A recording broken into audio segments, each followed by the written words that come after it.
We can walk through the ambiguous corridors of life and still move with purpose.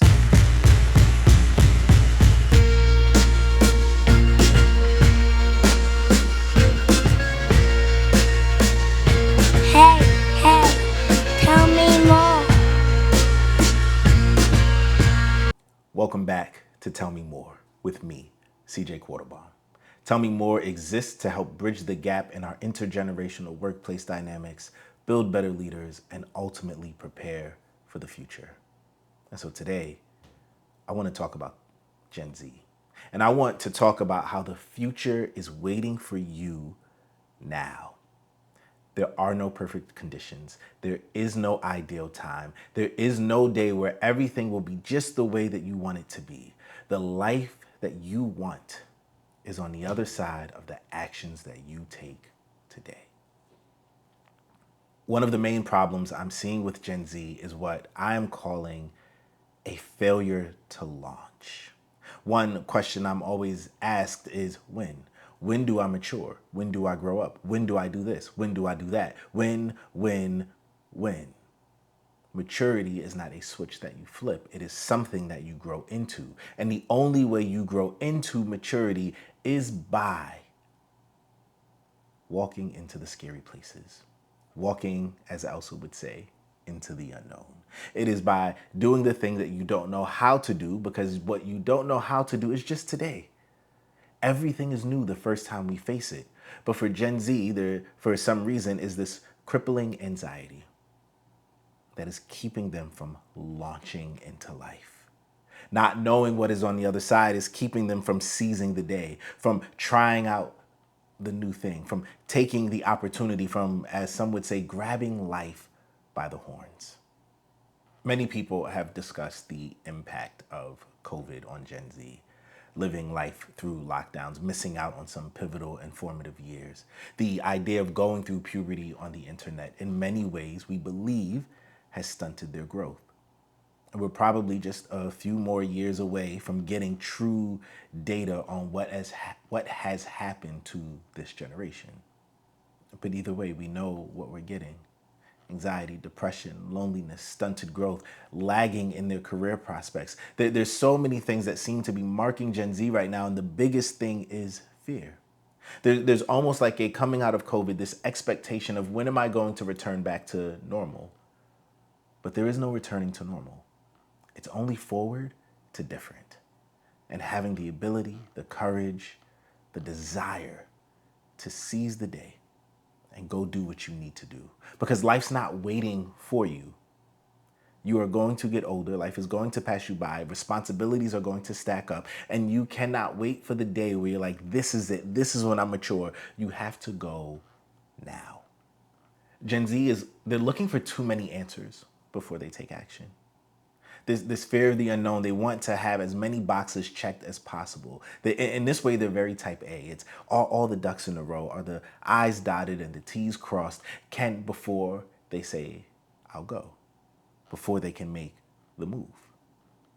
And what Gen Z has not figured out yet is that a big part of life is that there are no answers often. There's no playbook. Every situation is different. Every situation is novel, and you only get through it by actually facing it. I know that's hard. Because I know we need answers, we crave answers, but a big part of life is simply figuring it out. It is trusting that you can figure it out. It's trusting in your community and the people around you to help you navigate these new waters for you. We can walk through the ambiguous corridors of life and still move with purpose. Just because you don't know the step that is ahead of you, that doesn't mean you cannot keep going. A great example of this is about 13 years ago, I guess, at this point. I lived in Portland, Oregon. And to move from New York to Oregon, I drove across country with a friend of mine. For the most part, smooth trip. But when we got to Utah, the fog was so thick, thicker than a bowl of oatmeal. You couldn't see more than 3 feet in front of you. And so we drove slowly through the fog. And that is a metaphor for life. There's a fog in front of you. And sometimes you don't know where you're going. I was telling someone today that I have no one in my family who has walked the path that I've walked. My career started in finance. I've ran some nonprofits. I've done a bunch of different things, traveled the country as a speaker. I had to figure out things like negotiating contracts and writers and all of those things. But I was walking in the fog because I didn't have anyone in my life who charted that path for me. Now, anyone who comes behind me, I thankfully have laid at least some road to help them navigate this path. But what would have happened if I had said, well, I don't know how to navigate this world. I don't know what this new place looks like. It's scary. And so I'm just not going to do it. My life would have been stunted. My development would have never happened. And I wouldn't be here before you today because I let fear be the thing that cripples me. Now, anxiety is simply fear of the unknown. And I understand. It's normal. But what we can't let is anxiety become this thing that now cripples us and keeps us from moving on with where we should be and who we should be in this life. The biggest failure of the elder generations is that we haven't been honest with Gen Z. We seem to present these images of ourselves as though we just landed here and we had it all figured out and we didn't need any help and guidance. And in reality, what they need to know is that we struggled just like they did, is that we had to figure things out. And our job, I think, as the adults in the room is to serve in that role of mentor. That as mentor, we look at Gen Z and we say, I know the path that you are walking, let me help you through. And the reason this is such a problem for us, that we're not doing this, and Gen Z feels like they're alone and they have to figure it out, is that we know people did it for us. And people still do it for us. When I'm going nuts, it's my friends in their 50s and 60s who are helping me to navigate these waters, who are saying to me, CJ, I've been there. I know how this works out. I've done this thing that you were trying to do. Let me give you the blueprint. Let me show you the way. We need that from others, and we need to be that for others. The reality is that no generation has had it all figured out. No generation came out of the womb with all of the answers. We need each other. We need the help of each other. The mistake Gen Z is making right now is often they'll compare themselves and where they are in life to like their parents and grandparents. And they'll look and they'll say, man, when grandpa was my age, he was married with 3 kids and had a house and this and that. Yeah, because grandpa went to college at a time where college cost pennies and you can buy a house with the loose change in your pocket. That world no longer exists. I was talking to a guy the other day, and he was telling me that, his dad between 1945 and 1970 was able to buy a home and send his kids to college off of working a factory job. First of all, as a nation of consumers, we don't even produce anything anymore for that to even be an option.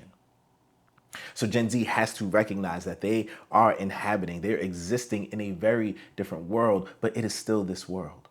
And while everything won't transfer one for one, there's still wisdom to be gleaned from the older generations. I think about when I was applying for jobs out of college, 2009, height of the financial crisis, looking for a job in finance. And my dad said to me, what are you doing? You just got to take your resume, go down to the office and tell them you're looking for a job. And I'm like, this is not how the world works anymore. You're applying online. And this was like the pre-algorithm days where there was actually a person who read your resume and conducted interviews and everything. But there were still things I could learn from him.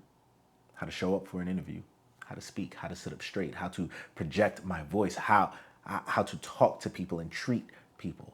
And so while the previous generations may not have all of the answers that are directly analogous to where you are, there is still life experience to be learned.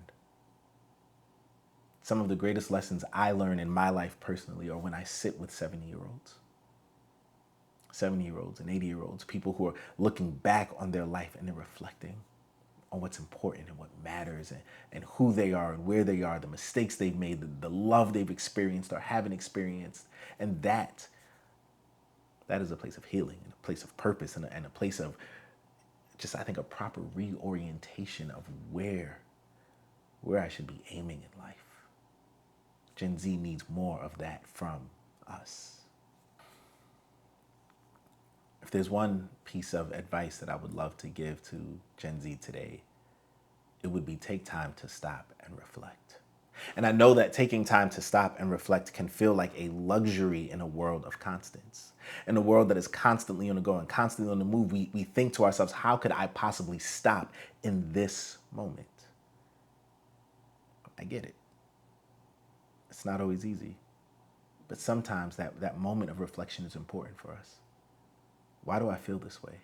Why did this bother me so much? Why was I hurt by this? Am I doing what I actually want to do right now? See, this is a lot of that inner work that I focus on in my coaching practice, because ultimately what is in us is going to come out of us, and it's going to spill out onto the world around us. And I think that in a world that is constantly in motion, where we don't take the time to sit and reflect and be with ourselves enough, what would it look like for us to live by a different rhythm? A rhythm that said, I am going to take time to breathe.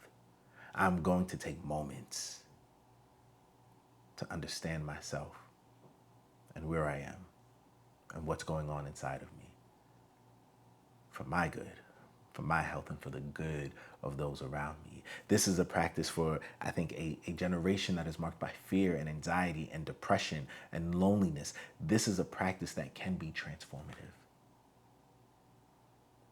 because every anxiety isn't valid.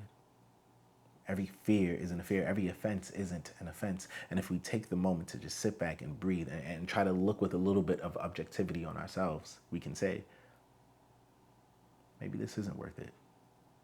Maybe this is the moment where I can just sit back and relax.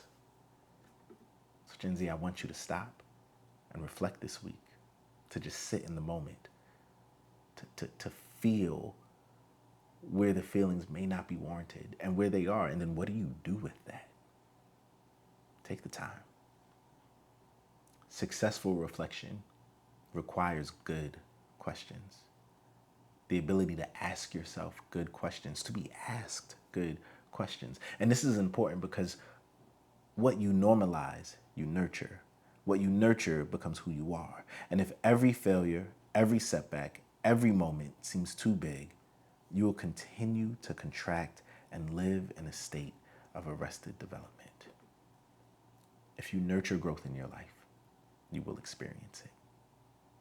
But if you nurture sadness and pain and despair, that will also be your experience. And I don't want that for you.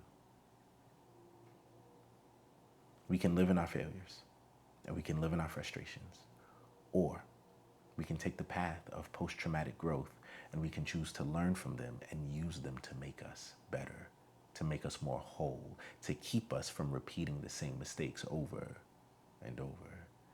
Gen Z, future you needs present you.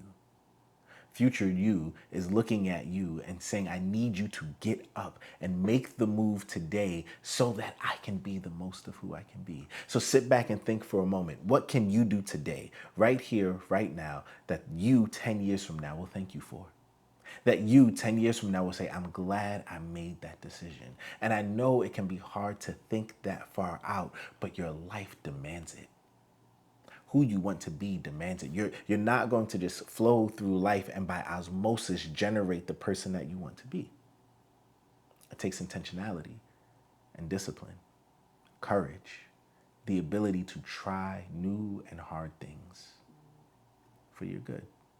Sometimes we avoid making hard decisions, but those very hard decisions might be the breakthrough that we need.